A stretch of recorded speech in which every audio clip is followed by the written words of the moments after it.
Veja no ICL Notícias, segunda edição.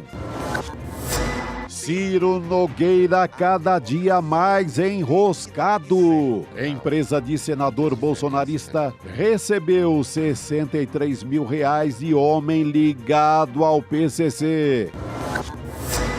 Medo da cadeia.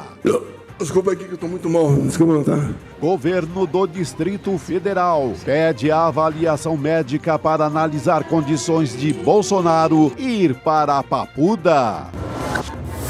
Pedra no sapato de Trump. Nova York elege prefeito democrata, socialista, imigrante e muçulmano. So Donald Trump, since I know you're watching, turn the volume up. ICL Notícias, segunda edição, está no ar.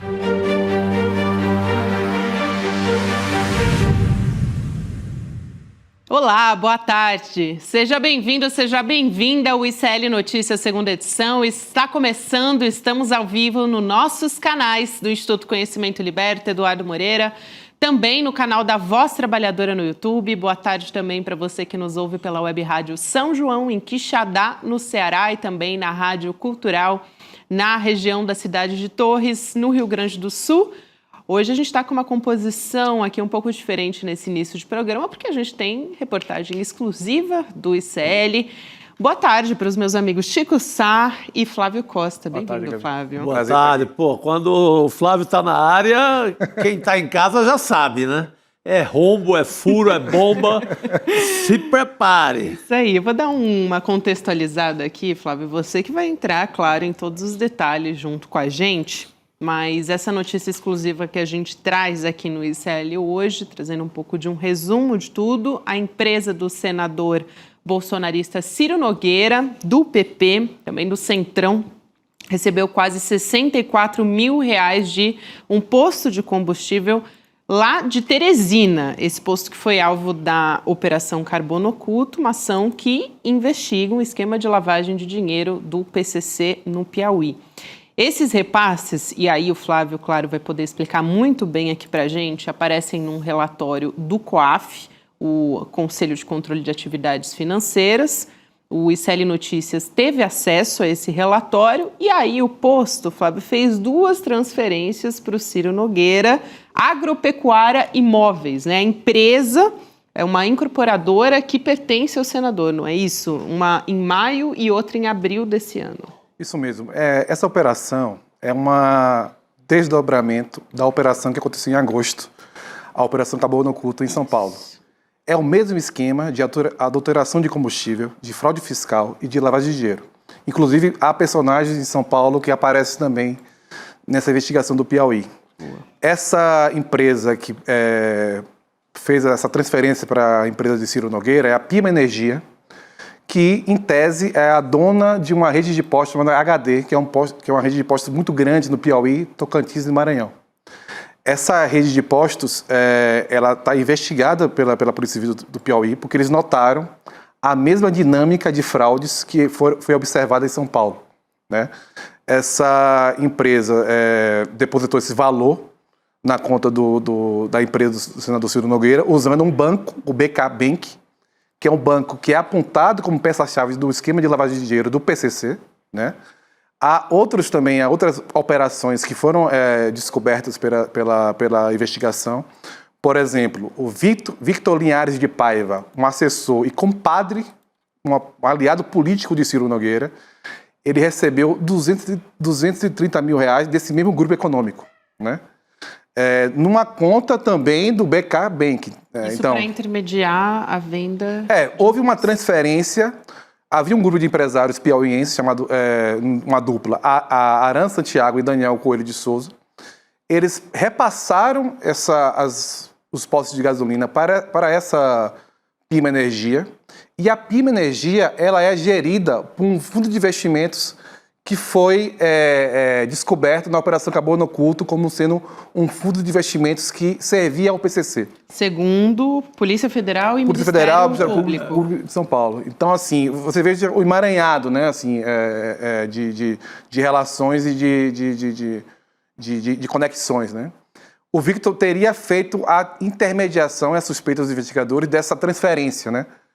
Não há, por exemplo, um contrato que diga quanto foi essa transferência da rede de HD para o PIM Energia. A polícia suspeita que, na verdade, essa transferência foi uma fraude para ocultar os verdadeiros donos, né?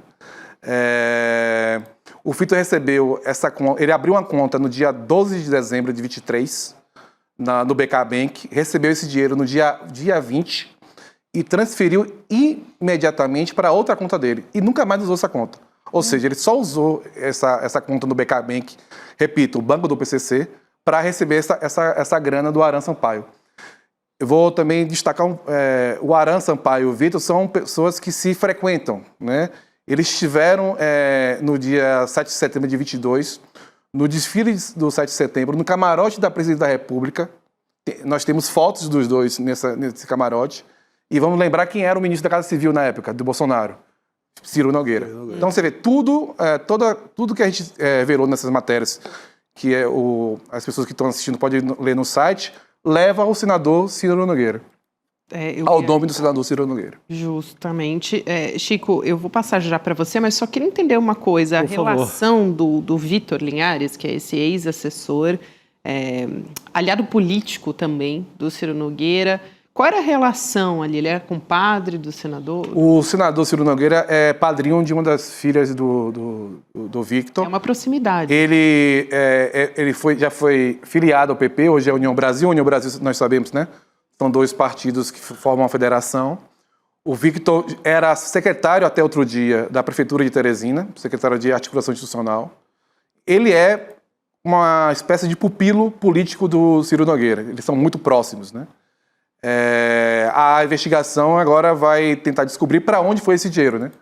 Onde chegou esse 230 mil, que é um valor considerável, né? Eu nunca recebi 230 mil na minha conta. Não sei se o Chico... Não costuma cair lá na minha conta também não, Flávio. Mas assim, agora saber para onde foi esse dinheiro, se o Victor... E explicar, né? Por que o Victor recebeu esse dinheiro do Aran Santiago. E uma coisa que eu não falei ainda, a operação foi feita no mesmo mês quando houve a transferência, né? Entre a rede de postos HD para a PIM Energia. Esse Vitor Linhares de Paiva, ele é conhecido no Piauí como uma cria. Ele é feito ali, o Ciro Nogueira, mais do que padrinho da filha, é padrinho político dele. Ele aparece na imprensa do Piauí. Aliás, ele se orgulha disso, eles são muito ligados mesmo, não há como desligá-lo. Nem no noticiário, nem quem conhece política do Piauí sabe que os dois são unha e carne, como se diz. E Flávio, além de todas essas revelações, né, da sua reportagem com a Alice e com o Demore... Isso, Alice Maciel e Leandro Demore, que está no nosso portal, a Piauí já havia revelado, só para reforçar o papel desse Vitor, um recebimento também de acho que 625 mil... O Fernandinho OIG, que é aquele da Beth e dos Tigrinhos, muito amigo do Ciro. Foi defendido por ele na CPI. Que foi para a CPI e foi defendido pelo Ciro. E todos eles se frequentam. O Fernandinho também é amigo do Aran. Todos eles formam uma espécie de grupo econômico, digamos assim, que tem transações suspeitas entre si, né? Exatamente. Não, e tem esse braço das Beths. Só lembrando que a senadora... Simone Tebet, na entrevista a você no Em Detalhes, ela fala desse braço criminoso dentro do Congresso, que é o lobby das Bets, que é essa armação toda das Bets, né? E onde está o Ciro Nogueira, também metido nessa. No que ficou muito óbvio, assim, na CPI das Bets. Ele estava lá o tempo inteiro, não como senador, mas como advogado direto desse Fernandinho OIG. Que ficou conhecido na CPI como o empresário das Bets, como né? O empresário do Tigrinho. O grande empresário das Bets. Então, você pega esse personagem, o Vitor Linhares de Paiva, revelado nessa matéria do Flávio. Gente, para quem não nasceu ontem, assim, digamos que a polícia não precisa morrer de trabalhar para resolver essa parada. A gente vai lembrar que o Vitor, ele foi alvo de busca e apreensão ontem, né? A operação foi deflagrada ontem e continuou hoje em Teresina e no Maranhão, no Tocantins. Ele foi alvo de busca e apreensão cumprida por policiais do Estado. Super importante, também importante trazer aqui os questionamentos que a reportagem fez, né, Flávio Demori e Alice Maciel, como você ressaltou, Chico, que o senador Ciro Nogueira, ele fez de novo ataques contra o ICL Notícias, ao invés de responder os questionamentos que vocês fizeram na reportagem. Novamente, Ciro Nogueira primou pela deselegância que o caracteriza, né? Ele afirmou que nós recebemos dinheiro para fazer essa matéria. Ele disse até, eu tenho aqui, abrindo aspas para ele até, Flávio, a única coisa que tenho a dizer é que fiquei impressionado de vocês conseguirem divulgar a operação antes dela acontecer. Na próxima, sincronizem direito com quem contratou vocês. Isso não é verdade, né? A operação aconteceu ontem e ela continuou hoje, né? Assim, meu nome nunca apareceu em inquérito da Polícia Federal, nem o nome da Alice Maciel, nem o nome do Leandro Demori. O senador Ciro Nogueira não pode dizer o mesmo, né? Ele já foi indiciado pela Polícia Federal por suspeita de receber propina, né? Então, quem sabe de quem recebe dinheiro de maneira suspeita não sou eu, nem a Alice, nem o Leandro. O senador Ciro Nogueira tem um histórico muito conhecido do público brasileiro de várias investigações em que ele aparece de uma maneira muito suspeita, né? E, assim, me impressiona porque esses políticos bolsonaristas são muito tirados a valente, são muito, né, boquirrotos, né, e não conseguem responder uma simples pergunta de uma repórter, né. Eu teria medo de responder a Alice, porque a Alice é brava. Quem não conseguia também? O Bolsonaro, né? O Bolsonaro também não respondia, ele fazia acusações, ataques, é um modus operandi. Eu até entendo que ele tenha medo da Alice, porque a Alice é uma repórter brava, né, bem corajosa. Eu também teria medo, mas ele não consegue responder as perguntas, né, que nós fazemos já há um certo tempo, né? Há 2 meses nós estamos fazendo matéria sobre o Ciro Nogueira e ele prefere atacar de maneira deselegante, né, covarde, né? Mas responder o que é bom, os nossos questionamentos ele não responde. O espaço está aberto aqui, senador, se você tiver um pouquinho de coragem aqui para responder nossas perguntas, são perguntas bem objetivas. Continua aberto. O Vitor Linhares de Paiva, o ex-assessor, não respondeu. Também.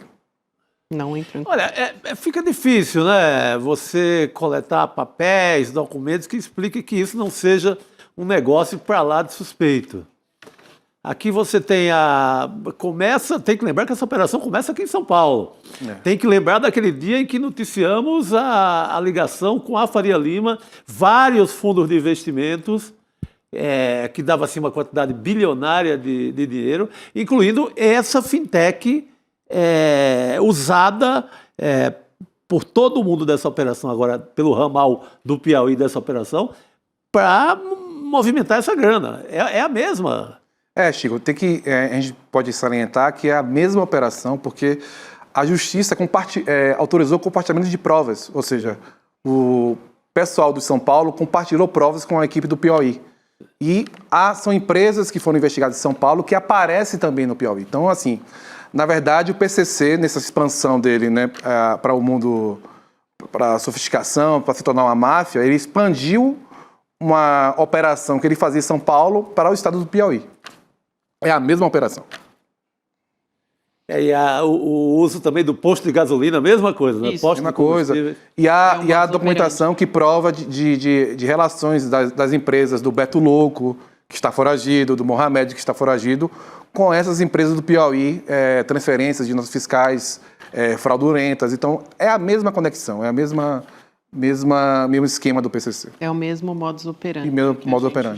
Já observou. Flávio, é muito importante aqui você trazer esses esclarecimentos para a gente e também deixar muito claro que é uma continuação, né? Sim, é um desdobramento, é uma continuação. O nome da operação é Operação Caboclo no Culto 86 por causa do DDD do Piauí, né? E a investigação continua, assim como a investigação aqui de São Paulo também continua avaliando documentos e a Polícia Federal e o Ministério Público continuam investigando o PCC aqui. Só para reforçar aqui, a gente também teve reportagem exclusiva do Flávio, do Leandro Demori, nessa primeira parte da operação, trazendo também depoimento do piloto de avião. Que é um personagem importantíssimo nesse rolo todo. E também foi ouvido pela própria Polícia Federal no âmbito da investigação. Lembrar que o Mauro, ele ouviu, né, de que o Beto Louco levava uma sacola de dinheiro vivo. Entregou para um Ciro, né? Ele ouviu o Beto falar senador Ciro, né? Senador Ciro. O senador também, Ele negou que tivesse... Ele transportou... Transportou o Beto Louco de São Paulo para Brasília, e o Beto Louco afirmou durante esse voo, ao fim do voo, de que levaria aquela sacola contendo dinheiro para um senador chamado Ciro Nogueira. A gente até mostrou aqui as imagens na época, né, Chico? Que era um pacote que ele mexia, ele colocou a mão e mostrou, né, como que era o conteúdo. Não o conteúdo abrindo o pacote, né, mas qual que era a aparência, qual era o peso, ele descreveu muito bem isso. Exatamente, Gabi. E tem que lembrar que daquele depoimento, daquela fala do piloto, tudo foi batendo depois.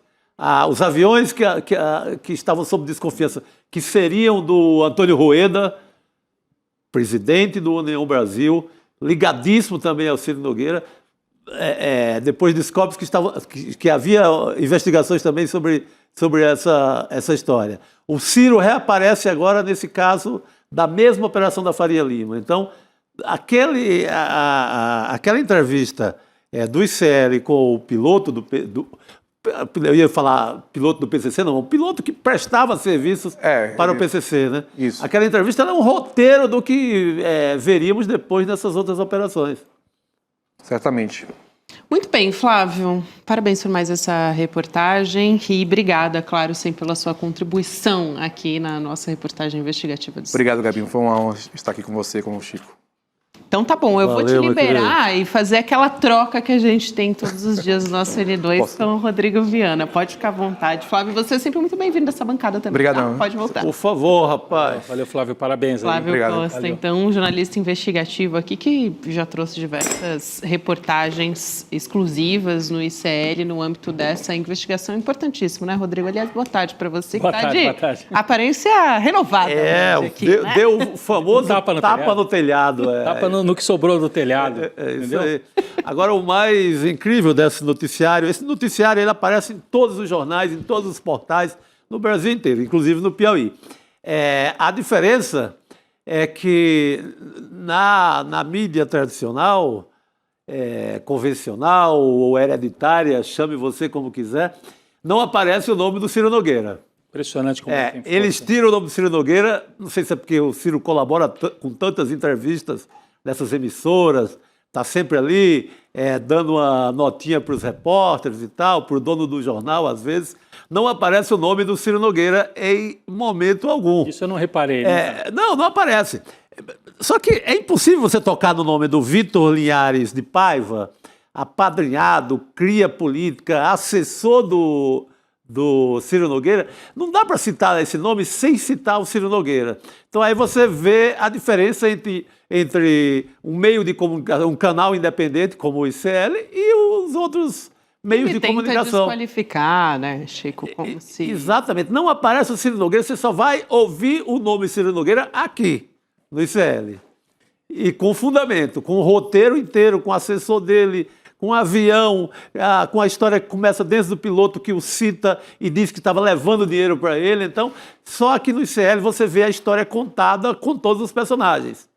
Uma vez até com a parceria com o UOL também. Parceria com o UOL. A investigação do UOL para... Exatamente. Né? Mas o Ciro Nogueira é muito poderoso mesmo. Uhum. Então ele é retirado do noticiário de uma forma milagrosa. Não é muito estranho que ele esteja inteiramente nessa história, que a gente tenha nome de assessor, que a gente tenha dinheiro, transação dos bancos, a fintech que pagou, e esse nome não apareça em nenhum outro jornal? É porque o Ciro Nogueira, além de ser o líder, o presidente do PP, né, do Progressistas, ele é o intermediário do mundo político com a Faria Lima, como a gente viu um tempo atrás. Exatamente. Aquela conversa em que ele anunciava o fim antecipado do governo Lula, não lembra? Vazou aquele áudio. Então ele é muito ligado à Faria Lima e, ao ser ligado na Faria Lima, ele se torna ligado também nos principais jornais que são completamente vinculados ao mercado financeiro. Um dos jornais, a Folha de São Paulo, o dono ganha mais dinheiro na maquininha, aquela maquininha amarela de pagamento que você usa aí, é do Luiz Frias, o mesmo dono da Folha e do UOL. Então, o Ciro Nogueira é um personagem que faz essa costura. É política, tradicional, mundo financeiro, mídia. Né? Em outros tempos havia personagens até muito mais robustos, né? Com mais força, com qualidade, com mais categoria. O Ciro Nogueira, eu diria que ele ser o personagem que faz essa costura é até um sinal da fragilidade, numa certa decadência desse mundo da política, que precisa hoje de personagens como Flávio Bolsonaro, Eduardo Bolsonaro, etc. Estão tentando fugir disso e criar outras alternativas, mas acabam caindo em Ciro Nogueira. E ao cair em Ciro Nogueira, resvalam para tudo isso. Helicóptero, avião para cá, avião para lá, compra de posto de gasolina, Vitor, né, o apadrinhado aí. Então, olha, isso vai durar muito tempo, né? Mas eles tentam segurar a investigação e não bater no Ciro, fica só nos pequenininhos. Mas a gente aqui faz o serviço completo. Aqui você vai ver a história completa. É isso. Excelente. Vamos seguir aqui trazendo imagens ao vivo diretamente lá da sessão plenária do Senado Federal. Nesse momento a gente está tendo a votação da isenção do imposto de renda. Nesse momento está falando o senador Flávio Bolsonaro, do PL do Rio de Janeiro. Então, a gente não vai trazer aqui a fala do senador, mas já posso ir te adiantando que a imagem está aí na tela e eu te explico o que está acontecendo nesse momento. A Comissão de Assuntos Econômicos do Senado aprovou hoje esse projeto que eleva a faixa de isenção do imposto de renda, isso para quem recebe até R$5 mil por mês, proposta que está agora, como você viu nas imagens, sendo avaliada pelo plenário do Senado, uma das principais promessas de campanha do presidente Lula. A gente vem falando sobre isso há muito tempo aqui também, e se for aprovada, já entra em vigor em 2026, no ano que vem, portanto. Nossa, é a grande medida, né, do governo até agora. Essa aprovação de isenção para quem ganha até 5 mil é o grande gol do governo Lula neste ano, e se brincar em todo o mandato. Principalmente porque chega ali no andar de cima, né? Para compensar, a gente tem que tirar de algum canto e fica um pouco em quem ganha mais, né? Não chega, está faltando ainda pegar para valer os super ricos no Brasil, né? Uhum. Ainda falta isso de uma maneira mais efetiva, mais dura. Mas já é um belo avanço. Isso vai impactar a vida de quase 15 milhões de pessoas no Brasil inteiro, muito aqui em São Paulo, está espalhado pelo Brasil inteiro ali os beneficiados. Tem um impacto na imagem do governo, e no estado chamado Alagoas, estado maravilhoso, tem uma briga particular em nome dessa questão. Tanto que o Arthur Lira é dono desse tema como relator na Câmara, e o Renan Calheiros é dono desse tema no Senado. O Arthur Lira saiu essa semana com outdoors espalhado no estado inteiro: eu sou pai da isenção de quem ganha até 5 mil. Uhum. Já tentando colher os votos do próximo ano. O Renan não colocou ainda o outdoor, mas acho que é aprovado hoje. Ele também tem o direito de colocar outdoor por Alagoas inteira. Isso. Aqui, eu só queria trazer a gente sempre fala sobre isso aqui, mas para a gente ter uma ideia de como vai fazer diferença, hoje esse grupo mais rico, né, eles pagam 2,5% ali de alíquota. E boa, Gabi.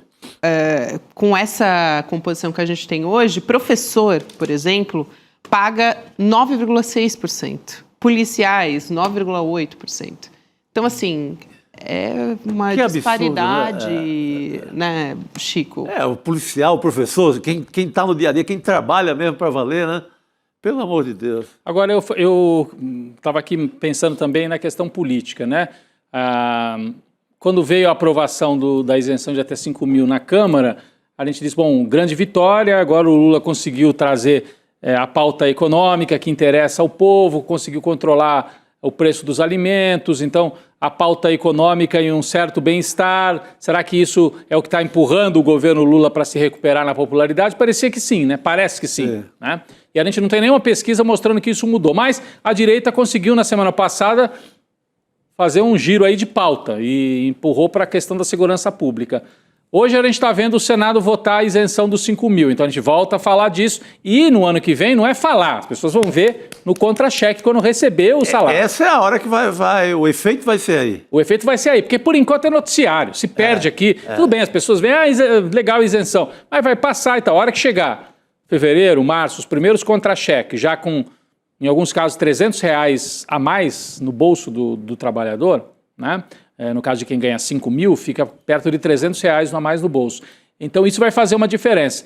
Mas eu fico pensando, a direita, apesar disso, vai conseguir impor a pauta da segurança pública como, ó, não interessa o resto. O que interessa é se o governo Lula é amigo dos traficantes ou não é amigo dos traficantes, o que é um absurdo completo, né? A gente sabe quem é que é amigo de miliciano, quem é amigo de traficante. Mas a pauta da segurança ou da insegurança vai se sobrepor ou não à pauta da economia? Olha, eu olhando as imagens ali do Senado, eu estava pensando nisso, né? O que vai acabar valendo mais para 2026, né? A briga, na verdade, é uma disputa de pautas, né? Então, a direita está tentando mudar totalmente, esquece, apaga a pauta da economia, só o que interessa é segurança. E a gente sabe que a economia tem um peso porque é o mundo real, né? Sim. Essa mesma esquerda que começa no começo do governo Lula, que ia lá fotografar saco de arroz no supermercado. A direita, né? A direita, desculpa, a direita.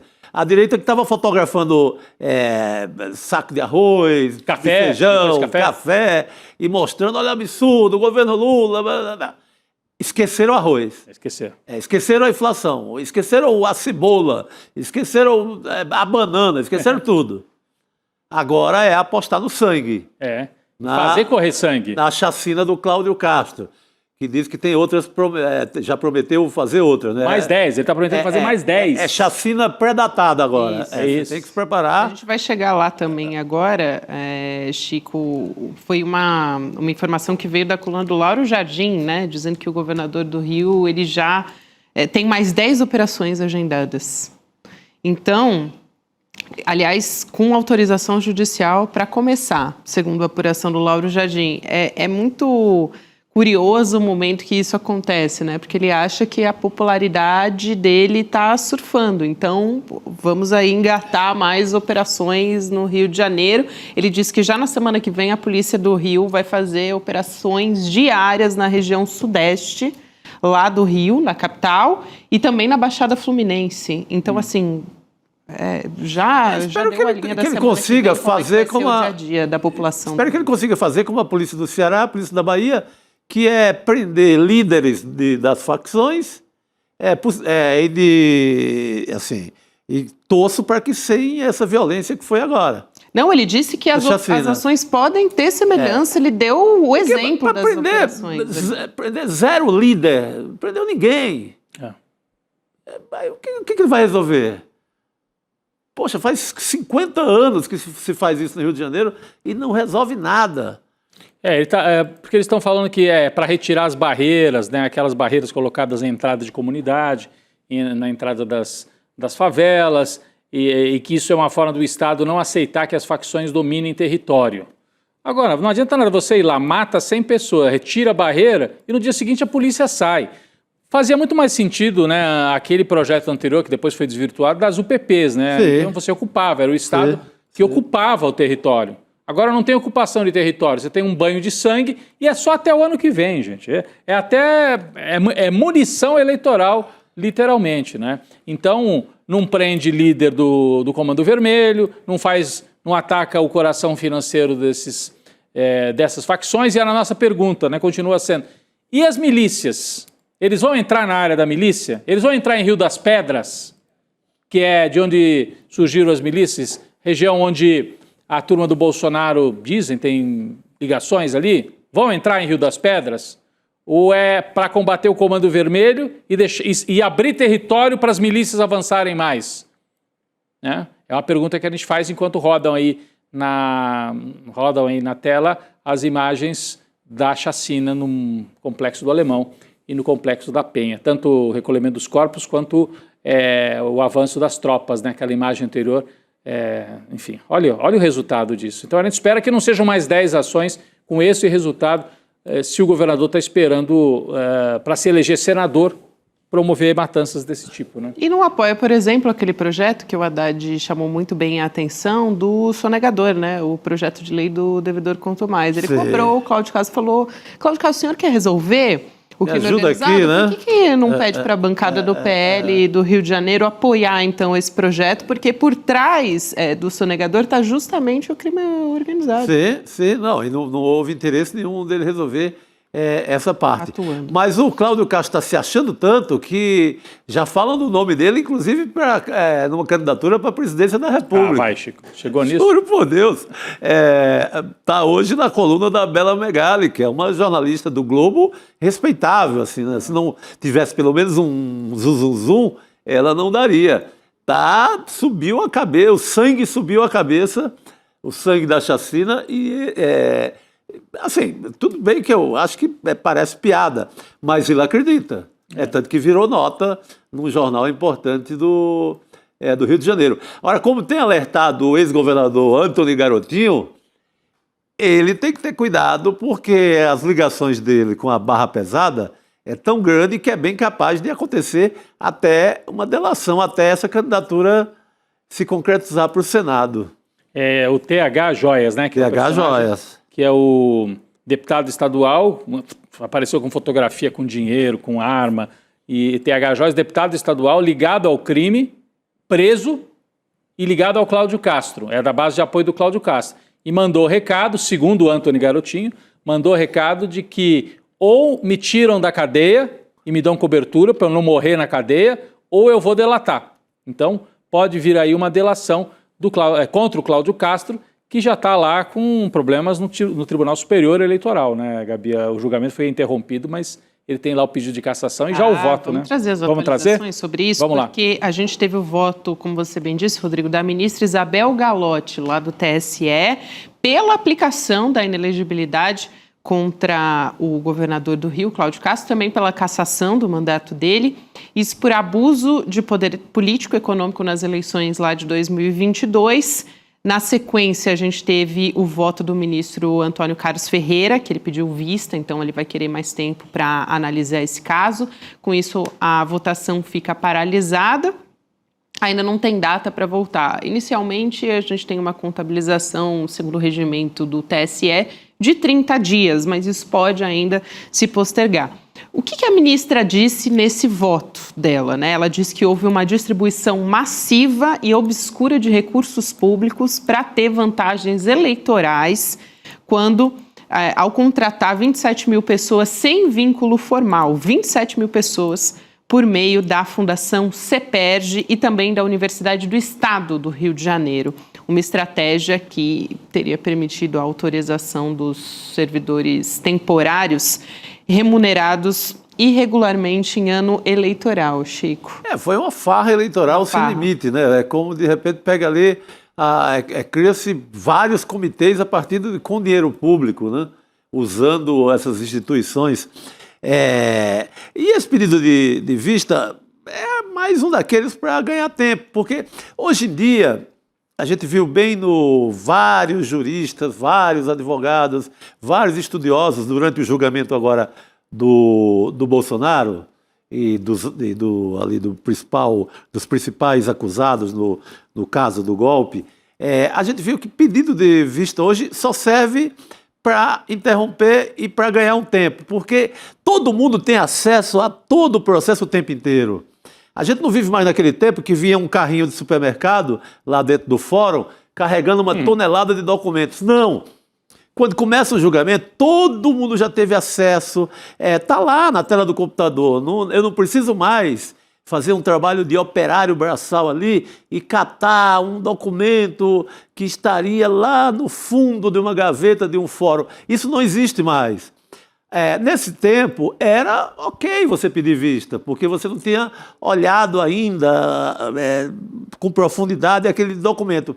Hoje, quando você está envolvido no julgamento desse, seja advogado, seja o juiz ou ministro de um tribunal, você está com tudo na sua tela. Se você não procurou, foi por preguiça. Mas está tudo lá. Se você não estudou, foi por preguiça também. Está tudo lá, já estava tudo no computador desse rapaz que pediu vista. Quem pede vista hoje é para favorecer alguém para ganhar tempo político. Eu estou aqui tentando fazer as contas, Chico, porque tem o pedido de vistas, teoricamente 30 dias, né? Cai ali no começo de dezembro, daí já emenda com o recesso judicial. Né? Adeus. Então não julga esse ano. Aí retoma no ano que vem. Se alguém mais fizer alguma gracinha, pedir mais, eu não sei se pode haver um segundo pedido de vista de algum outro ministro. Eu acredito que não, porque esse aqui foi coletivo. Porque o que acontece em 2026 é que troca o comando do TSE, né? Cássio Nunes Marques, bolsonarista, assume o TSE. Aliás, Então, é nisso que eles estão apostando as fichas, né? estão apostando as fichas, tanto para tentar reverter a inelegibilidade do Bolsonaro, quanto nesse caso do Cláudio Castro, para ver se enrolarem até o Cássio Nunes Marques assumir. Eu estava até procurando aqui a data exata que ele assume.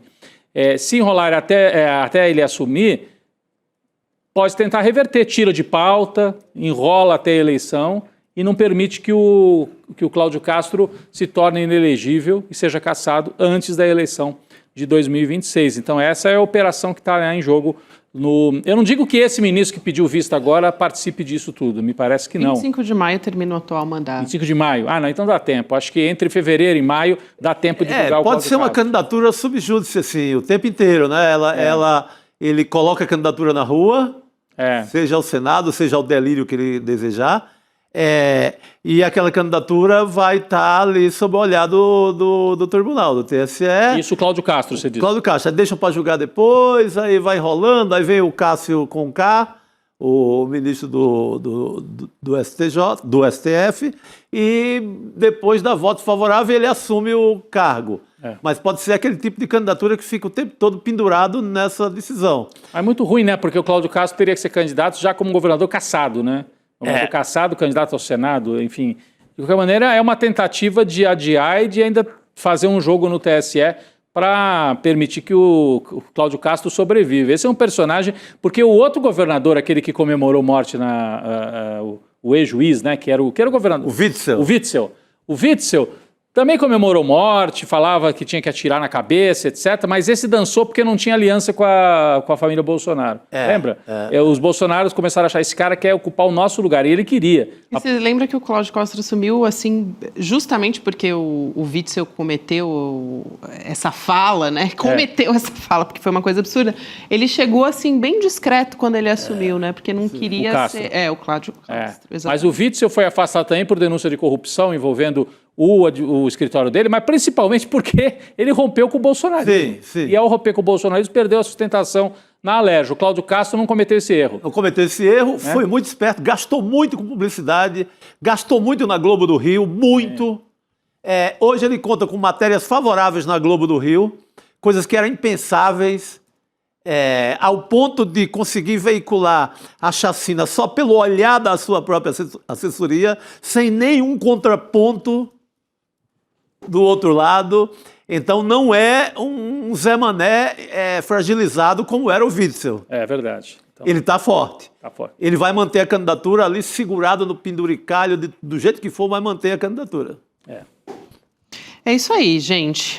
A gente vai continuar acompanhando essa história envolvendo o Cláudio Castro. Aliás, é uma delas, né? Tem aquela história também da DPF, também do Supremo Tribunal Federal, que está sob a relatoria do Alexandre de Moraes, e que o governo do Rio de Janeiro teve que apresentar documentação para provar, né, os motivos de não ter respeitado a DPF das favelas, que justamente quer evitar essa altíssima letalidade policial. Aliás, eu quero ver como é que essas 10 operações que supostamente vão acontecer a partir da semana que vem vão respeitar a DPF das favelas, né? Já que nessa primeira operação, que teve mais de 120 mortos, a gente teve ali o STF acompanhando muito de perto e o Alexandre de Moraes querendo evitar que isso aconteça novamente.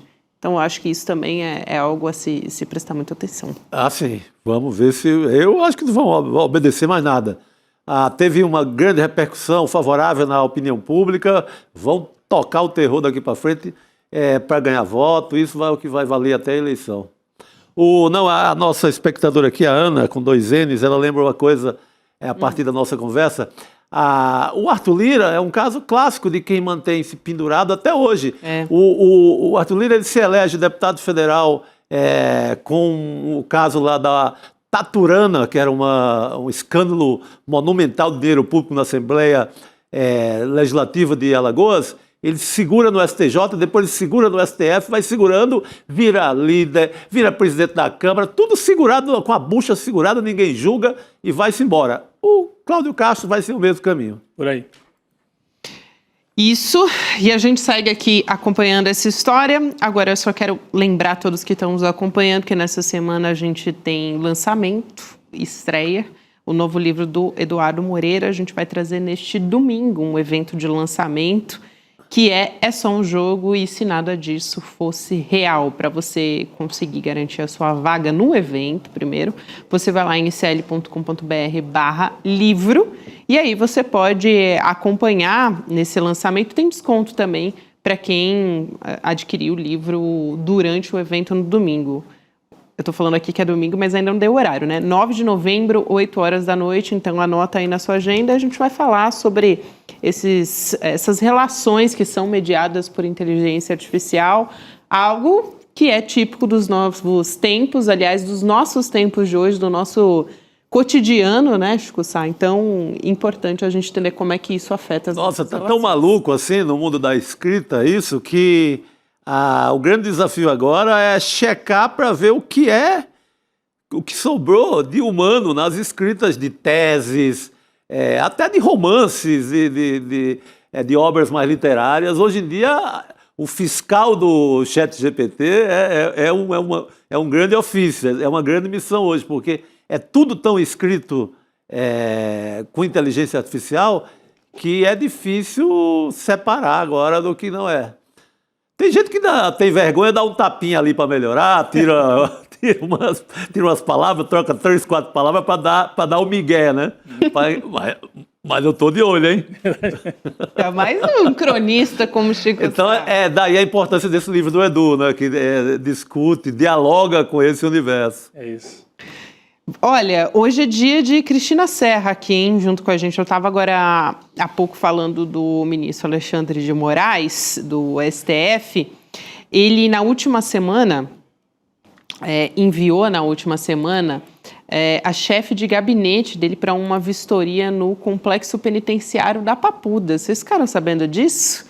Acendeu um alerta ali no governo estadual do Distrito Federal. Então, a Secretaria da Administração Penitenciária solicitou que o ex-presidente Jair Bolsonaro passe por uma avaliação médica para ver se ele pode, eventualmente, cumprir prisão na Papuda.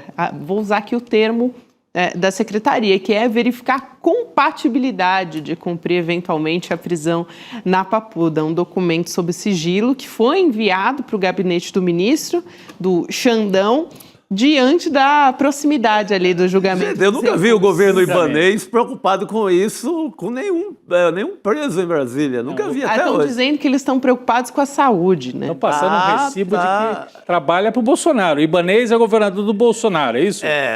Passando um recibaço, Sim, né? a logística, se ele precisar de um atendimento. Eu vi até a foto de uma cela aí que tá circulando, que seria a cela do Bolsonaro da Papuda. Pô, melhor do que todas as kitnets que eu morei na minha vida. Pô, tá bom demais, velho. Eu não cometi nenhum crime como ele cometeu aí. Pelo amor de Deus. Chico. Você que pensa.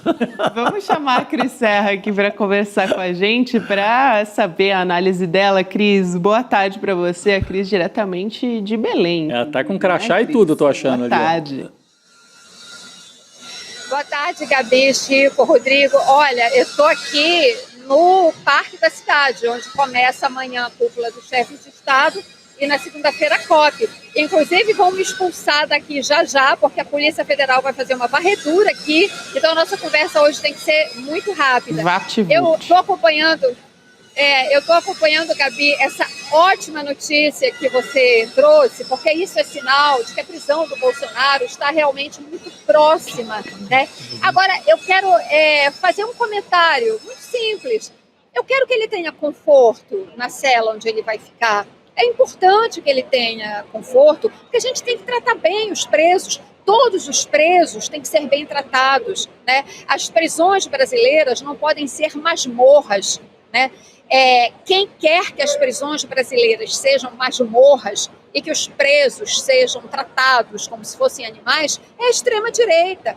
é o pessoal do Bolsonaro. O pessoal do Bolsonaro, né, que apoia a ditadura essa que, quando prendia militantes que combatiam pela liberdade, né, torturava, matava, fazia o corpo desaparecer, né, e deixava os que ficaram presos, sobreviveram e que ficaram presos, né, eram tratados pior do que se trata animais. Então, isso é o que a extrema-direita faz. Na democracia, a gente trata os presos com dignidade humana.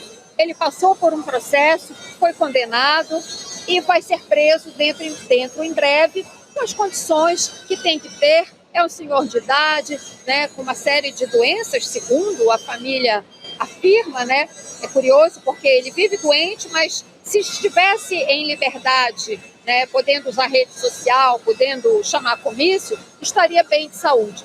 Mas, enfim, o dia está chegando, será um dia de muita celebração e que ele cumpra a pena dele de maneira adequada.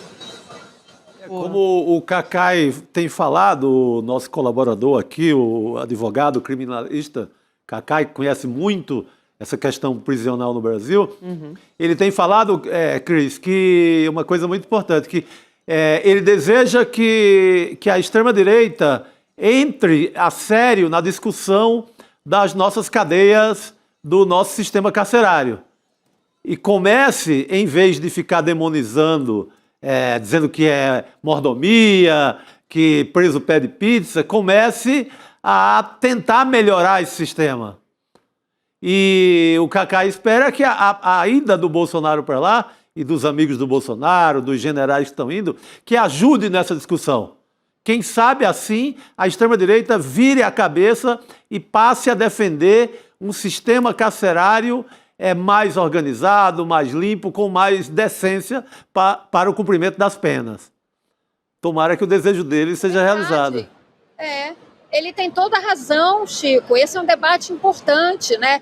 Segurança, combate ao crime, sistema carcerário com dignidade não são incompatíveis com respeito aos direitos humanos, né? Isso precisa ser enfrentado, precisa ser dito, e mais do que isso, né? Ele precisa, na prática, que seja assim. Diante de tudo que a gente está vendo, a prisão iminente do Bolsonaro, essa chacina tenebrosa que a gente viu no Rio de Janeiro, né? Tudo isso nos obriga a refletir e a cobrar soluções, né? No sentido de que a gente tenha, sim, firmeza no combate ao crime, com um sistema carcerário digno e respeito aos direitos humanos. Essa pauta, gente, é urgente. A esquerda, o campo progressista, precisa enfrentar isso. Fundamental, Cris, essa sua colocação aqui, precisa mesmo. E eu quero trazer um outro assunto, acho muito importante a gente aproveitar a sua presença para falar da ida do presidente Lula para a Colômbia para participar da cúpula da CELAC, que é a Comunidade de Estados Latino-Americanos e Caribenhos e da União Europeia. Isso porque ele vai voltar até a tempo, né, Cris? Você está aí na COP, de comandar até a abertura da COP30 em Belém. Mas essa mudança, ele teve uma mudança repentina ali na agenda, porque tem essa situação ali dos Estados Unidos, do governo Donald Trump, pressionando a América Latina, principalmente Venezuela e Colômbia. E acho que mais do que tudo nesse momento é importante a gente olhar para a Venezuela, né? Tem um iminente ataque do Donald Trump. O jornal The New York Times fez uma publicação dizendo que o presidente dos Estados Unidos já tem até um plano pronto. Então, assim, todos os nossos alertas voltados para isso nesse momento. Gabi, a notícia da viagem do presidente Lula para participar dessa cúpula da CELAC com a União Europeia, na Colômbia, né, em Santa Marta, na Colômbia, pegou de surpresa todos os jornalistas aqui hoje na cobertura do Lula, porque o Lula, nessa quarta-feira, ele está passando o dia inteiro no Museu Guild, no Museu Emílio Guild, porque é lá que ele está recebendo os chefes de Estado e os chefes de governo que vêm para a cúpula de chefes de Estado que precede a COP, né? Lembrando, quinta e sexta tem a cúpula dos chefes de Estado aqui mesmo, nesse espaço, e na segunda-feira começa a COP. Inclusive, nessa quarta-feira, o último encontro que ele tem, né, daqui a pouco, ou deve estar acontecendo, inclusive, é com a Ursula von der Leyen, que é a presidente da Comissão Europeia. Depois até vai ter um briefing do chanceler, do Mauro Vieira, que está acompanhando todos esses encontros. Pois bem, toda a imprensa que está destacada para cobrir o Lula nesses encontros com chefes de Estado, alguns dos jornalistas estavam preparados para ir para Fernando de Noronha neste final de semana, porque o presidente Lula faria uma agenda ligada a meio ambiente em Fernando de Noronha e voltaria para abrir a conferência na segunda-feira. E aí começou a comentar aqui e ali, não, o Lula não vai mais para Noronha, vai para Colômbia. Quando o Mauro Vieira veio dar o primeiro briefing, esse foi o assunto. Mas por que essa mudança repentina, né, de agenda? Bom, o chanceler Mauro Vieira é um diplomata, né, muito cuidadoso com as palavras, ele minimizou, disse que não, que o evento é muito importante, o presidente Lula tem que participar, considerou importante participar, e mudou a agenda, disse que isso é natural.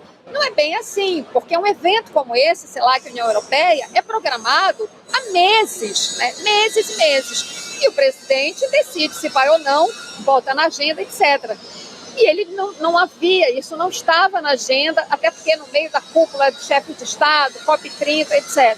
Então, sim, foi uma surpresa. E, claro, depois dessa reportagem do New York Times, é muito difícil não se associar à ida do presidente Lula para esse encontro em função da situação na Venezuela. O Mauro Vieira até disse, a posição do Brasil é de solidariedade à Venezuela, questionou-se se esse encontro, sei lá, que a União Europeia pode emitir uma solidariedade num nível muito mais amplo. O ministro não quis avançar nesse ponto. Mas, enfim, parece muito claro, sim, que esse vai ser um assunto que vai pairar, né? A crise na Venezuela vai pairar sobre essa conferência na Colômbia e que esse é um assunto que está preocupando, sim, os líderes da América Latina, em especial dos países que fazem fronteira com a Venezuela, como é o caso do Brasil e da Colômbia. A gente está ouvindo enquanto a Cris fala e está vendo ali no fundo, né, o pessoal trabalhando, os aprontos finais aí para a COP30. Cris, o que você encontrou aí em Belém, né? A gente leu muito antes, semanas, meses antes da COP, se Belém estaria preparada, problemas com hospedagem, etc, etc. Aquela coisa que sempre que tem um evento grande no Brasil, parece que tem quase uma torcida para dar errado, né? Nunca vi isso. Na Copa do Mundo foi parecido. Mas você o que você pode contar para a gente rapidamente, Cris? Eu sei que você é paraense, deve ter o orgulho de estar vendo isso tudo acontecendo no seu estado também, né? Mas o que você pode dizer para a gente, o que você encontrou aí em Belém do Pará? Rodrigo, sim, eu estou muito feliz de Belém sediar um evento dessa magnitude, está tudo pronto. Agora, sempre nesses eventos tem aquela coisa de última hora, né? Então ainda tem coisa sendo feita hoje, tanto que vocês estão ouvindo barulho, né? Tem muita coisa ainda de limpeza sendo feita e de decoração, mas as estruturas estão todas prontas. Foi montado um sistema de ônibus circular e de linhas para áreas importantes da cidade e também para cá, para o parque da cidade, que já estão em fase de testes. Eu experimentei hoje essa linha de ônibus gratuita para quem está credenciado, funcionou muito bem. Enfim, a cidade se preparou com alguns problemas, mas assim, o essencial para que o evento aconteça está pronto. A COP da Floresta, a primeira COP no Brasil, a COP da Amazônia, começa na segunda-feira que vem e vai ser aberta, inclusive, importante aqui reforçar, que apesar da viagem à Colômbia, o presidente Lula volta a tempo de abrir oficialmente a COP30. Perfeito. É isso aí, Cris. A gente vai acompanhar na segunda-feira. Bom trabalho por aí, Bom trabalho. Cris, porque vai ter muita coisa para acompanhar. A Cris, especialista em meio ambiente. Então, um orgulho para a gente também no Também, ICL, claro, de ter muito bom. a Cris lá em Belém acompanhando tudo. Obrigada, bom trabalho, Cris. Valeu. Boa noite. Obrigada, gente. Até a próxima. Até, Cris. Aliás, falando em COP, Rodrigo, interessante a gente trazer aqui que a presidência lá da COP30 propôs algumas revisões, né? Revisão de regras financeiras, taxação também de grandes fortunas, tipo jatinhos, alguns bens específicos, como artigos militares ou de luxo. E essa ideia é encontrar um caminho para chegar a uma meta de financiamento climático. A meta é de 1,3 trilhão de dólares. É disso que a gente está falando ao ano para o financiamento climático. E a Conferência da ONU sobre Mudanças Climáticas, como eu disse, começa nessa segunda-feira lá em Belém. A gente já tem até algumas propostas saindo a partir daí. Eu gostei que entram super ricos nessa história também, né? É, isso que é uma pauta, inclusive eu estava vendo, né, as pautas do novo prefeito de Nova York, parece muito com pautas que a gente debate aqui. Taxar super rico. Tem uma pauta que não entrou. Tarifa zero no transporte. Tarifa zero no transporte. Tem uma que aqui no Brasil ainda não entrou, mas vai entrar, que é a questão de como é que você facilita o acesso à moradia. Nova York tem prioridade para os turistas, um monte de imóvel fechado e o povo indo morar cada vez mais longe. É uma pauta de todas as grandes cidades, né? A alimentação também é muito interessante, né? Essas propostas. Então, essa pauta dos super ricos está lá em Nova York, está na COP30, está aqui no Congresso Brasileiro. É uma pauta que está... O Haddad é muito antenado nessas coisas, né? Ele trouxe essa pauta, todo mundo... Mas será agora no Brasil? Do que ele está falando? O mundo inteiro está falando. Então, é uma pauta que está, inclusive, aí na COP30 também, Gabi. Muito bom. Chico, Rodrigo, também um recado aqui para a nossa comunidade de que o ICL está concorrendo ao prêmio Reclame Aqui 2025. Acho que a gente já deu esse recado também aqui antes, na categoria de melhor atendimento. E ano passado a gente ficou em primeiro lugar no ICL, na categoria cursos e EAD. Então, o ICL está sendo indicado mais uma vez como melhor empresa. Você pode votar lá no ICL, em icl.com.br/prêmio, para a gente também sair aí com... Que maravilha! No caso, vote aqui, não reclame aqui, não é isso? Vote aqui. Vote aqui. Quanto menos reclamar, mais voto. É isso aí. É o prêmio Reclame Aqui para provar que você não tem reclamação contra você, não é isso? Ou então, quando reclama, é atendido, é tudo providenciado. É isso aí. É que o atendimento é bom, né? Eu faço isso sempre, eu sempre pesquiso. Quando eu vou, sei lá, contratar o serviço ou comprar em algum importantíssimo lugar hoje em dia, né? olhar, eu sempre olho lá. Então, é importante aqui para o Instituto Conhecimento Liberta ter esse reconhecimento. Vamos seguir aqui, a gente estava falando agora, Rodrigo, sobre esse resultado das eleições locais nos Estados Unidos, principalmente olhando para Nova York. A gente vai conversar com o professor Leonardo Trevisan para trazer aqui o que significa essa vitória e também um pouquinho do perfil do Mamdani. Professor, boa noite. Oi, boa noite, Gabriela. Boa noite, Rodrigo. Boa noite, Chico. Boa noite a todos que nos escutam, né? Boa noite. Boa noite. Eu acho que o perfil do Mamdani, né, o mais importante no perfil do Mamdani, né, é a sacudida, é o solavanco que ele conseguiu dar na política norte-americana. Né? Esse fato é inédito, né? De algum modo confirma cada vez mais aquela máxima antiga que tem muitos donos, né? Tem muitos pais, tem vários pais, né? Política é como nuvem, né? Você olha para cima, tá de um jeito, abaixou a cabeça, olhou de novo, tá de outro, né? E é exatamente isso. Né? Eu acabo de ver que o presidente Donald Trump diz agora, no fim da tarde, depois de dizer que não ia dar um tostão para ele, que quer conversar. Pode ser até que eu dê algum dinheiro para ele. Né? É bem curioso isso, né? O que está acontecendo? O que é que Mamdani representa? Né? Mamdani representa uma mudança de cenário. Ao que tudo indica, né? O Partido Democrata conseguiu uma expressão, né? Ele conseguiu uma cara, ele conseguiu um jeito. Né? Eu chamo a atenção para essa construção. Né? Mamdani se apresenta como um socialista, na verdade ele é o clássico liberal americano de centro-esquerda, é bem isso, né? Com propostas com preocupação social muito forte. O Rodrigo estava dizendo há minutos atrás, né? Tem 4 propostas essenciais dele. A primeira é ônibus gratuito, que para Nova York é uma realidade absoluta, o preço é caro. Né? Que a gente tem uma ideia dos Estados Unidos de que todo mundo ganha que nem o Elon Musk. Não é bem assim. Né? Não é nada assim. Né? Então, de alguma forma, quando você olha para aquilo ali, né, o primeiro problema é o transporte. O segundo problema que ele mencionou, e eu acho que isso é absolutamente simples de entender, não tem uma proposta claramente de social-democrata, é baixar o preço de comida do jeito mais capitalista possível, né? A prefeitura, com um poder de compra maior, abre várias unidades, compra em alta escala e não põe sobrepreço nisso, que é do que vivem as cadeias de supermercado multiplicando seus lucros.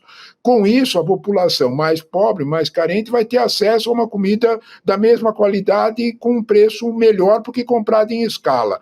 É só isso. O terceiro é moradia subsidiada, que é aonde ele mora. Isso é a coisa mais interessante. Ele mora no Queens, num apartamento desse tipo. O que é esse apartamento? Né? O sujeito quer alugar o apartamento, o proprietário quer alugar o apartamento com alguma segurança. Faz um contrato com a prefeitura. Você vai ser uma espécie de garantidor, uma garantia do meu imóvel. Em troca, eu não aumento o aluguel mais do que a inflação do ano. Em outras palavras, eu não faço especulação com o meu imóvel. Né? E a última proposta é absolutamente compreensiva e ela está de acordo a várias democracias europeias, né? Que é taxar os mais ricos. Ao contrário exatamente do que Trump está fazendo com as tarifas, que é isentar os mais ricos, Mandani diz, eu quero taxar quem ganha mais de $1 milhão ano. Para a gente entender o que é que isso significa, Gabriela, é só a gente fazer a conta que o salário médio na cidade de Nova York é de $15 hora, faz a conta. E vê se alguém que ganha $1 milhão ano não poderia pagar um imposto um pouco maior. Né? Então, quando a gente olha para esse quadro, ele devolveu um certo rosto para o Partido Democrata, devolveu um outro cenário para o partido e provavelmente ele vai mudar algumas práticas e principalmente alguns programas. Tudo isso a gente tem que analisar com a devida prudência ao longo do tempo, porque o Partido Democrata também tem uma cúpula bastante conservadora. É preciso ter isso muito claro. Professor, eu quero aproveitar aqui e chamar esse discurso de vitória do Zohran Mamdani, quando ele descobriu, né, que ele seria prefeito de Nova York. E ele não perdeu, lógico, a chance de cutucar o Donald Trump. Depois eu trago também o posicionamento do Trump depois disso. Já falou que foi fraudada a eleição em Nova York. Agora conheço um povo aqui que fala sempre isso quando perde. Pois é. Vamos assistir essa fala do Mamdani? Vamos lá. After all, if anyone can show a nation betrayed by Donald Trump how to defeat him, it is the city that gave rise to him.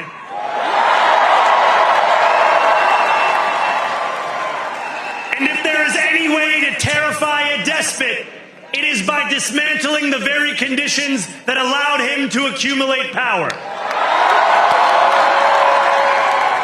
This is not only how we stop Trump, it's how we stop the next one. So Donald Trump, since I know you're watching, I have 4 words for you. Turn the volume up. Aqui só para quem está só nos ouvindo, né, e não entendeu o que disse o novo prefeito de Nova York, ele disse, se alguém pode mostrar a uma nação traída, né, por Donald Trump como derrotá-lo, é a cidade que viu ascender, né, o Trump ao poder. E se existe, ele chama o Trump de déspota. Ele diz, se existe uma maneira de aterrorizar um déspota, é acabar com as condições, desmantelar as próprias condições que lhe permitiram acumular o poder. Não é só assim que a gente vai parar o Trump, é assim que a gente vai parar o próximo. Próximo tirano que vem, Próximo tirano que vier aí. Então, Donald Trump, eu sei que você está assistindo, eu tenho 4 palavras para você. Aí ele fala, turn the volume up. Aumenta aí o volume, né, da sua televisão, do seu rádio e escuta o meu discurso. Escuta o discurso e escuta o povo que estava ali em volta também, naquela vibração. Mais cedo eu dizia que eu lembrei de uma música, né? Acho que era do Titãs, né? Cala a boca e aumenta o volume, né? Assim, tipo, Trump, cala a boca e aumenta o volume para escutar aqui o que nós temos para dizer para você. E vendo o professor também, Chico, falar, né, explicar melhor as propostas do novo prefeito de Nova York, então transporte tarifa zero, subsídio para... Não é bem um subsídio, ele explicou melhor aqui, né? É a prefeitura como garantidora do aluguel, como fiadora, né? A gente costuma usar esse termo aqui no Brasil. Essa questão da compra... Fiadora, né? A compra de alimentos também, que é algo super importante para você ver como é que está difícil a vida nos Estados Unidos. A prefeitura falando em comprar cesta básica, né? Garantir alimento básico para as pessoas. Isso o que é? É uma plataforma social-democrata. Sim, sim. É o retorno da social-democracia, será, professor, lá em Nova York? Porque o Trump, para assustar, fica chamando de comunista, né, o sujeito, né? Não é que ele nasceu fora dos Estados Unidos. Eles vão vir de novo com esse... o Obama já tinha isso, né? Nasceu tem parentes na África, não é bem estadunidense, né? Mas é uma plataforma social-democrata, né, Chico? Parece muito... Não, um mínimo ali de estado social de conforto, né? Isso. É uma... Isso. Não é, professor? Essa é a ideia. Agora, o Trump não perdeu só em Nova York, não. Ele perdeu em Nova Jersey e na Virgínia, né? Esse é o ponto. Para duas mulheres. Para duas mulheres governadoras. E ele acho perdeu que, em 2 estados. professor, só para acrescentar, e aí já te devolvo, porque acho que também é um componente interessante, que eu vejo quase como um contra-ataque da Califórnia também, tentar mudar o mapa eleitoral. É uma resposta, então vocês republicanos estão querendo ali colocar mais republicanos, né, mais cadeiras para os republicanos, então vamos responder na mesma moeda, não é isso, professor? Acho que vale a pena olhar todo esse cenário. A ideia vale a pena, mas eu acho que é mais importante a gente anotar, tão importante quanto, porque vão ser 5 deputados e a próxima Câmara vai estar bem próxima uma da outra para você, de alguma forma, segurar a maioria. Ele, com a mudança do mapa eleitoral, no Texas, ele conseguiria 5 deputados. Esquece, porque a Califórnia, que vai ganhar a democrata, também vai pôr mais 5. Então, de certa forma, equilibrou o jogo, apenas isso. Né? O que vocês fizeram, nós fizemos também. Foi isso que ele fez, né? o Gibson. Agora, o mais importante, sabe, Gabriela, que eu penso, é aquilo que o Chico lembrou. As 2 vitórias nos 2 estados que tradicionalmente têm um comportamento swing. Ora vota um democrata, ora vota um republicano. Estar com 2 governadoras, vamos deixar isso bem claro, são 2 mulheres. Né? E mulheres que chegaram ao poder de alguma forma, bem com um ímpeto de se aproximar do poder que abre espaço para conquistar o voto moderado. Esse ponto é essencial. Né? A Abigail Spanberger, ela era, olha, ex-da CIA. Precisa ir meio devagar, né, para você botar o dedo na cara, a senhora é comunista lunática. Desculpa, a gente da CIA. Né? Segundo, né, que eu acho que é o mais importante, né, ela abre um leque para o voto de confiança de outras comunidades. A vice-governadora dela é uma muçulmana. Isso. Presta atenção nisso. Isso na Virgínia, é isso? Na Virgínia. Na Virgínia, né? Que é onde tem a primeira mulher governadora do estado. Exatamente. Exatamente, Virgínia. Né? Em New Jersey, quem ganhou em New Jersey a Mickey Sherrill tinha clareza, né? Exatamente, tinha clareza de um contato mais popular. Eles estão perdendo aquela feição que tinha o Partido Democrata, que tanto estava roubando voto de distância com categorias populares. Eles estão vencendo isso aí. Gabriela, eu acho que o mais importante, o mais significativo da vitória do Mandani é de quem o ajudou. Eu não estou falando de um protetor, de quem o ajudou. Barack Obama. Barack Obama, na eleição passada, foi colocado meio de escanteio pela cúpula do Partido Democrata. Ele não conseguiu, depois daquele célebre discurso na escolha da Câmara, em que ele fez uma brincadeira que arrebentou com ele com as mãos, vocês lembram disso? Né? E, a partir dessa brincadeira, ele deixou o Trump acuado e jogando onde o Trump mais temia, no campo da diversão. O Barack Obama olha para isso e reconstrói pontes. A Washington Post já tinha noticiado há uns dias atrás que o Barack Obama tinha feito algumas pontes, algumas ligações com a comunidade israelense de Nova York, inclusive com os ultra-ortodoxos. Isso foi tão efetivo que Trump perdeu a linha. Começou a chamar os judeus que voltassem em Mandani de estúpidos. Lembram disso? Ele sentiu o peso do Obama. Se nós olharmos para o Mandani como um abridor de portas para que a perspectiva política do Partido Democrata acolha a lógica de Barack Obama, nós estamos pavimentando a vitória daqui a 3 anos. É isto que nós temos que notar. Mandani mudou o clima. Mandani mudou a lógica pela qual o Partido Democrata vai se comportar. A gente tem que lembrar que Mandani não pode ser acusado de qualquer irascibilidade racial, de qualquer situação de confronto. O pai dele é professor concursado de antropologia na Columbia University. A mãe dele, Nasra, é uma cineasta premiada em Cannes e com indicações para o Oscar, em documentários. Opa! De que comunista lunático você está falando?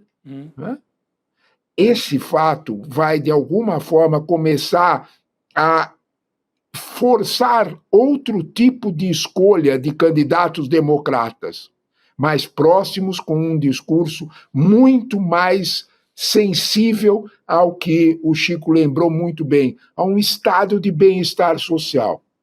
Junta as coisas, Gabriela. Quando você vai ter mais inflação por causa das tarifas, quando você vai ter mais pressão salarial, quando as promessas de devolver emprego não vão acontecer, porque nenhuma indústria vai voltar para os Estados Unidos de hoje para amanhã, instalada na China, ou seja, onde for. Se o Partido Democrata fala em estado de bem-estar social, nós vamos ter uma outra mensagem. Nós temos que ter uma outra ideia. Isso tudo partilhado com um fato que a gente não deve esquecer: o abraço de Bernie Sanders a Mandani. Sim. Isso é fundamental. Você é o meu herdeiro. Isso tem um peso, Gabriela, que eu acho que a gente tem que...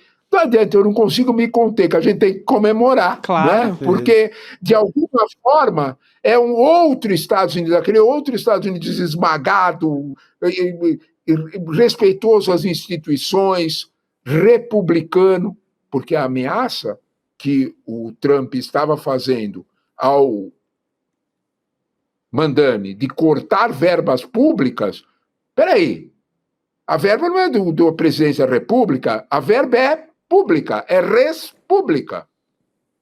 Ele tá mexendo com dinheiro que não é dele. Esse dinheiro tem um destino. Então, eu acho que essa recuperação desse outro Estados Unidos que estava meio soterrado, eu acho que é algo que a gente tem que situar, especialmente nessa mudança na vitória do Mandani. Excelente isso que o professor aponta sobre a verba pública. Não, eu ia só falar uma coisa. Ontem eu assistia um debate na CNN Internacional, né? Eles trazem comentaristas, e é curioso que eles põem lá os comentaristas, fulano e fulano, comentaristas republicanos, fulano e fulano, comentaristas democratas. E aí, tinham dois lá, tinha um deles mais alinhado aos republicanos, e estava aquela história, olha, vitória estrondosa, derrota do Trump, tanto na Virgínia, Nova Jersey, também em Nova York. Aí aparece um cara com aquela cara bem da direita ali, do Trump, e fala, olha, para mim tanto faz. Os democratas estão ganhando em estados aí que o Trump nem estava esperando tanto assim. E outra coisa, esse sujeito lá em Nova York vai muito para a esquerda, vai arrastar o Partido Democrata para a esquerda, isso para o Trump pode ser bom. Eu não sei se era uma desculpa de quem estava acabando de sofrer uma derrota e estava ali tentando achar algo positivo no meio da derrota, Mas tem isso, Chico, tem gente lá falando isso, olha, o Mamdani puxa a pauta mais para a esquerda e isso, como diz o professor, vai puxar o Partido Democrata mais para a esquerda. A questão é quanto, né, para a esquerda? É uma esquerda Obama? Aí não é esquerda, aí né, é uma coisa mais liberal e tal, né? Mas o Trump joga com isso para tentar assustar. Como ele está mal de popularidade, falar, os meus adversários é tudo socialista e comunista, então votem em mim. O senhor acha que isso cola, professor Trevisan? Acho que a Gabi tem... Eu só queria trazer aqui a fala do Donald Trump e acho que aí o professor já pode comentar tudo, porque lógico que ele teve reação à vitória do Mamdani, até porque o Mamdani fez essa provocação, né, a ele e em toda a campanha também. Ele foi para a rede social dele, a Truth Social, e disse: Trump não estava nas cédulas e o fechamento do governo foram os 2 motivos pelos quais os republicanos perderam as eleições essa noite. E aí ele diz, de acordo com as pesquisas. Que pesquisa é essa? Ninguém sabe, ele não cita. Vozes da minha cabeça. E aí ele também sugeriu hoje que a eleição de Nova York foi fraudada. A gente tem um trecho da fala do Trump sobre isso. A gente vai assistir e volta a conversar, professor. Vamos lá. Can you imagine when they vote almost unanimously against voter ID? All we want is voter ID. You go to a grocery store, you have to give ID. You go to a gas station, you give ID. But for voting, they want no voter ID. That's only for one reason, because they cheat. Está dizendo porque eles trapaceiam o processo eleitoral, dando essa justificativa. O professor Leonardo Trevisan vai comentar essa fala, só antes disso quero dar uma notícia aqui diretamente do nosso Senado Federal. Então a gente vai à sessão plenária do Senado, porque acaba de ser aprovada a votação da isenção do imposto de renda para quem ganha até R$5.000 por mês. A gente assiste ao presidente do Senado, o senador Davi Alcolumbre, falando nesse momento. Vamos lá. Uma medida que dialoga com a vida real das pessoas, levando alívio imediato a quem mais precisa. Trabalhadores, aposentados e pensionistas que sentem todos os meses o peso das contas no orçamento familiar. Do ponto de vista econômico, o projeto estimula o consumo, fortalece o pequeno negócio e contribui diretamente para a geração de empregos no Brasil. Ao mesmo tempo...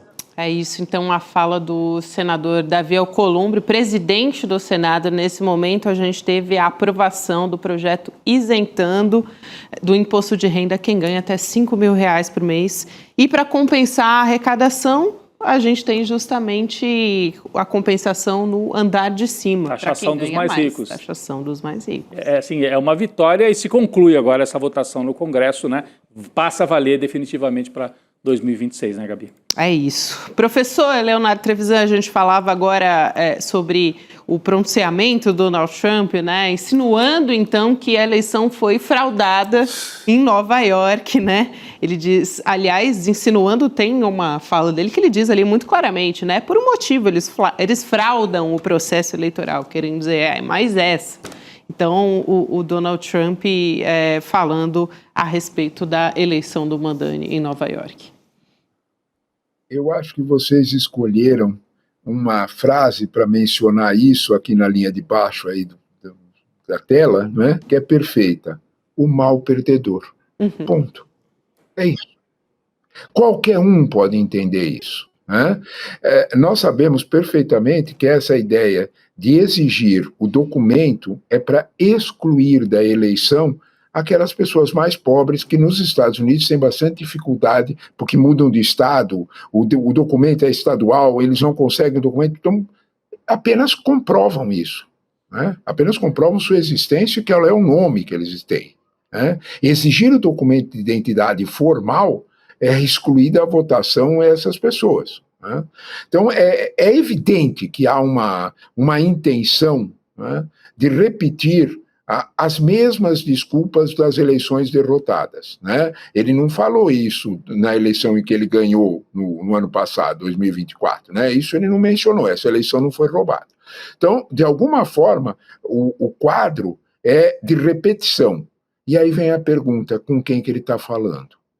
Você fez muito bem, Rodrigo, de lembrar um pouquinho das pesquisas. Né? ele está conversando com aqueles que são solidamente, com o seu eleitorado. Ele está conversando com a sua tribo.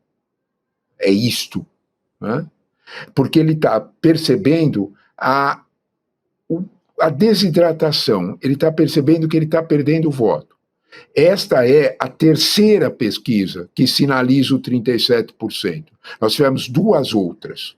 Essa é a pesquisa da CNN com a SDP, uma agência independente de pesquisas.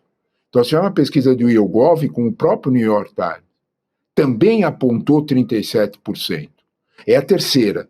Então, quando nós olhamos para isso, Trump está sentindo que as pressões econômicas estão tirando a base de sustentação. Ele quer conversar com eles.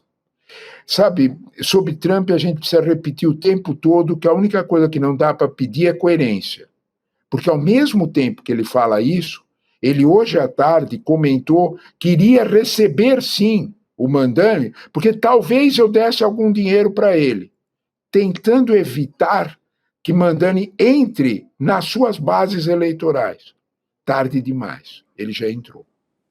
Quando nós olhamos para esse quadro, nós temos uma observação sobre a frase que o Mandani falou, que é muito forte. Eu captei o voto daqueles a quem o Trump prometeu que a vida é melhor e os traiu. Ele disse essa frase com esses votos. É bem preciso a argumentação. E Trump está sentindo, como dizem os americanos, ele está sentindo o calor, né? Ele está sentindo a pressão, né? E eu acho que, de alguma forma, ele está reagindo com um discurso para interno, para a base dele, esse que você mostrou, e um discurso de proteção de não se afastar demais de um centro moderado. Não se afastar demais. Aí eu repito, entre Obama. Vai ser difícil, Rodrigo, você taxar apenas um estado de bem-estar social e um sujeito que tem essa origem de comunista lunático. Não cola. Nunca colou com o Obama. Obama sempre foi muito mais reconhecido como um advogado próspero, professor da academia, professor da Faculdade de Direito de Chicago, que é uma faculdade bastante conservadora.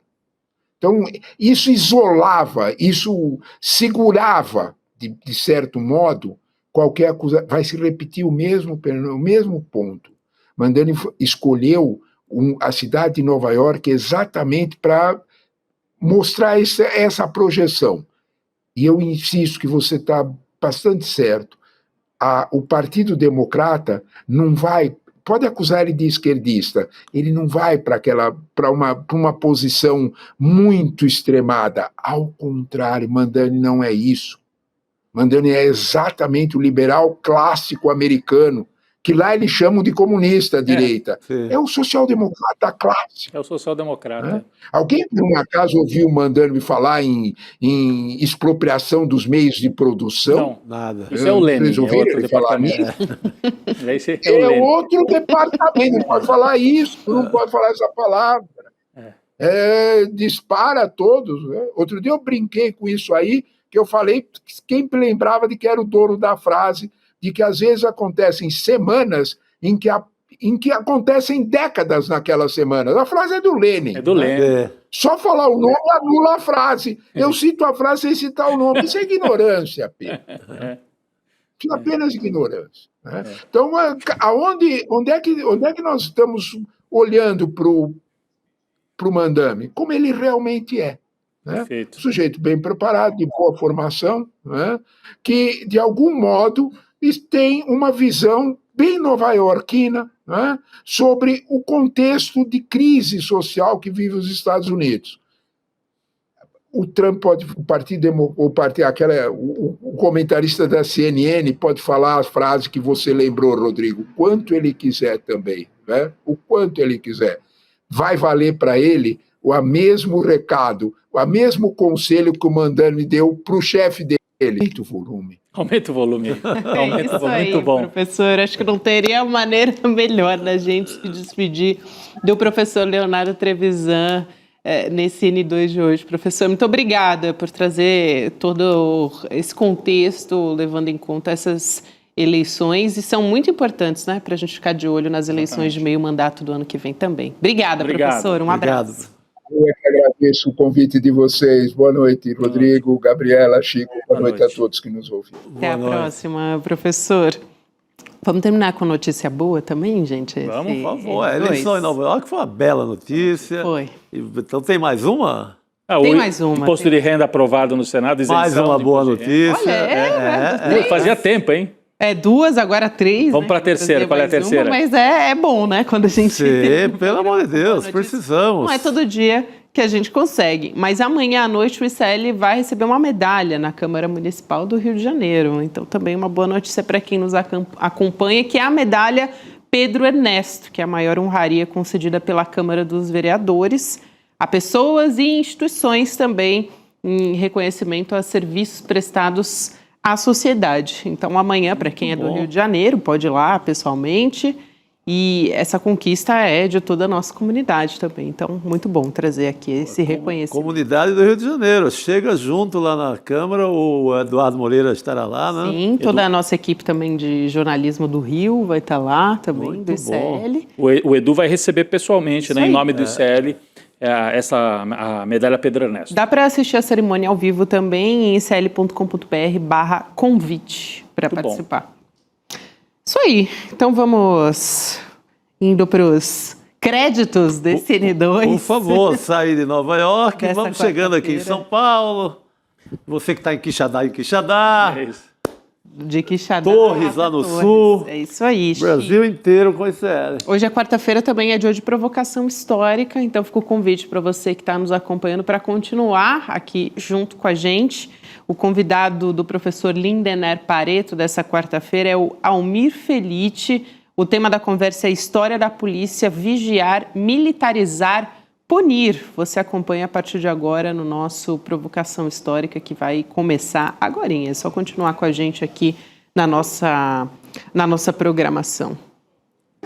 Até amanhã. Isso aí, amanhã tem mais, né? É isso aí, amanhã tem mais. Pessoal, boa noite então, Rodrigo, Viana, Chico Sá e também para você que nos acompanhou até aqui. Amanhã fica de olho também na nossa programação e na nossa medalha que vai ser recebida lá no Rio de Janeiro. A gente fica muito contente de trazer essa informação aqui. Boa noite a todos. Boa noite. Boa noite.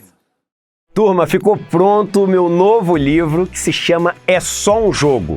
E se nada disso for real?